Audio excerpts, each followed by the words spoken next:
Então, nós vamos dar sequência no estudo de domingo, que a gente não conseguiu terminar, das bem-aventuranças, tá, irmãos? Eu vou estar falando das bem-aventuranças porque ali é o princípio dos ensinamentos de Jesus, né? Nós tivemos uma boa conversa na sexta-feira, e na sexta-feira nós falamos a respeito da visão do Antigo Testamento. Se eu tenho um Deus, irmãos, que não muda, e se eu for intelectualmente sincero na leitura bíblica, eu leio o Antigo Testamento, eu vejo um procedimento de Deus, né? Que é me revelado um procedimento de Deus. É um Deus que é vingativo, é um Deus que extermina uma raça toda, mandando os filhos dele lá e matar. É um Deus que, se alguém faz alguma coisa que ele não gosta, tipo tocar numa arca, ele fulmina, né? É um Deus que é muito vingativo, quando eu leio o Antigo Testamento. Aí, quando eu leio Jesus Cristo, Sermão do Monte, por exemplo, eu vejo um Deus totalmente diferente, irmão. É apresentado para nós um Deus diferente. E aí a gente pergunta, mas por que será? Por que será que o Antigo Testamento mostra esse Deus tão violento, tão irado, esse Deus que cobra tanto das pessoas, esse Deus que ele age só se a pessoa fizer o que é certo, a pessoa tem que merecer. Então esse Deus é apresentado no Antigo. E no Novo, Jesus apresenta um Deus diferente. Se os irmãos que estão ouvindo isso aqui forem sinceros e me disserem que não, eu não vejo isso quando eu leio o Antigo, eu não vejo essa diferença. Eu digo para vocês que eu vejo, irmãos. Eu me questionei por muitos anos a respeito disso. E aí eu lia na Bíblia, olha, Deus não muda. Deus ele é o mesmo ontem, hoje e para sempre. E eu vejo que parece que mudou na Bíblia. A Bíblia me apresenta um Deus que mudou. Aí não bate, né? Igual os irmãos costumam dizer, aí a conta não fechava. Até que eu comecei a questionar não Deus mais. Não aquilo que a minha mente me apresentava, né, como a dúvida. Falei, não, tem alguma coisa está errado nesse entendimento aqui. Por quê?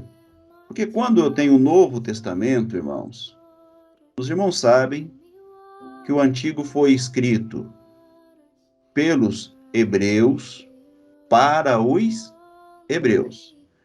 É a mesma coisa se nós estivéssemos aqui dentro de uma igreja e anotando os acontecimentos do mundo só para o nosso público aqui, tá?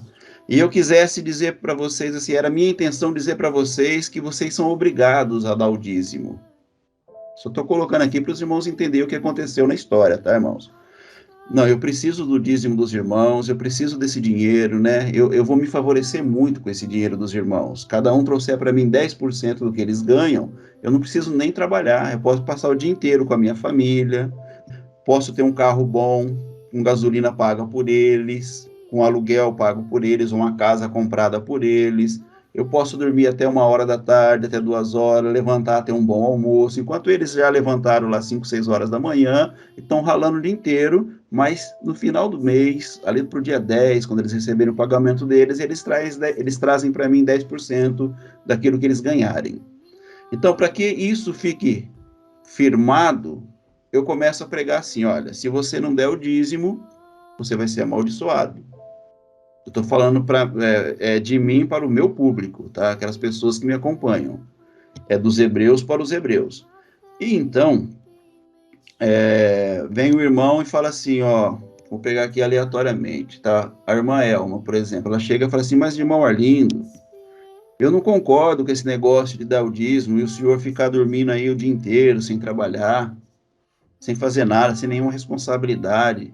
E o povo aqui já é sofrido, irmão Arlindo. O povo aqui ganha pouco, tem os compromissos deles, né? Tem gente aqui que ganha um salário mínimo. É injusto eles tirarem uma parte do salário deles e trazerem aqui para o Senhor, para que o Senhor pregue para eles, ensine para eles que eles serão abençoados se assim eles fizerem. Eu falo, não, irmã Elma. Pessoal, não escuta a irmã Elma não, porque a irmã Elma está endemoniada. E por se acontecer uma coincidência, da irmã Elma um dia estiver andando para a rua, tropeçar e machucar, ou qualquer coisa que acontecer com a irmã Elma, se ela ficar doente um dia com a gripe, ou se ela bater o carro, ou se acontecer qualquer coisa com ela, o que eu vou fazer? Eu vou falar, tá vendo, pessoal? Deus pesou a mão na irmã Elma, porque a irmã Elma não obedeceu a lei que nós colocamos aqui. Então era isso que acontecia na Bíblia, irmãos. Então, os hebreus, eles diziam assim, olha, Deus matou tal povo, exterminou tal nação, porque eles não eram povo de Deus. Mas só que para a pessoa entender isso, irmãos, ela tem que ser uma mente aberta. Porque ela vai falar assim, nossa, o irmão Arlindo está pregando contra a Bíblia. Não, eu não estou pregando contra a Bíblia, eu estou pregando exatamente aquilo que está na Bíblia. Só que esse entendimento que nós temos em relação a Deus é o entendimento distorcido, né? Na verdade, é distorcido. Os homens distorceram aquilo ali. Eu disse na sexta-feira também, peguei algum exemplo para que os irmãos entendessem. Se eu tenho uma bem-aventurança e Jesus fala assim, ó, bem-aventurados os pobres de espírito, porque deles é o reino de Deus. Ele fala assim, bem-aventurados mansos, bem-aventurados pacificadores. Pô, preste atenção, se bem-aventurado é os pacificadores, então como que pode, está escrito na Bíblia, né, que aquele povo promoveu guerra e eles eram o povo de Deus? Não bate com aquilo que Jesus está ensinando. Ou Jesus está ensinando a respeito de um outro Deus, ou aquilo que está escrito no Antigo Testamento não é a visão de Deus, mas é a visão dos homens. Então, sejamos nós intelectualmente sinceros, irmãos. Aquilo era a visão de Deus que está sendo passada para nós no Antigo Testamento, ou era aquilo que os homens enxergavam a respeito de Deus? Aquilo era que os homens enxergavam. Quando Jesus vem, ele fala assim, olha, eu gosto muito de pegar isso no livro de João. Ele diz assim, olha, a lei foi dada por intermédio de Moisés. A graça e a verdade vieram por meio de Jesus. Então eu tenho aqui agora esse contraste, irmãos. Eu tenho aqui agora uma dualidade. A lei foi dada por Moisés, então, que significa o Antigo Testamento, né, irmãos? O Antigo Testamento, então, isso aí foi visão de homens. Foi entendimento dos homens em relação a Deus. Uma coisa é eu falar a respeito de Deus. Outra coisa é aquilo que Deus fala a respeito dele mesmo. Uma coisa é o meu entendimento a respeito de Deus. E outra coisa é o entendimento de Deus a respeito dele mesmo. Então são essas coisas que eu convido os irmãos a meditarem, a aprenderem, a se aprofundarem. Porque nós temos a Bíblia, e essa Bíblia nos ensina muita coisa, irmãos. Mas nós temos uma vida. E essa vida é o próprio Deus em nós. Às vezes você acha que o que está na Bíblia é maior do que a sua própria vida. Mas você vai chegar a um entendimento que você vai entender que a sua vida é muito maior do que aquilo que está na Bíblia. E aí você vai conseguir fazer essa linkagem. Senão, você vai ficar preso na religiosidade, nas religiões. E não é isso que nós propomos.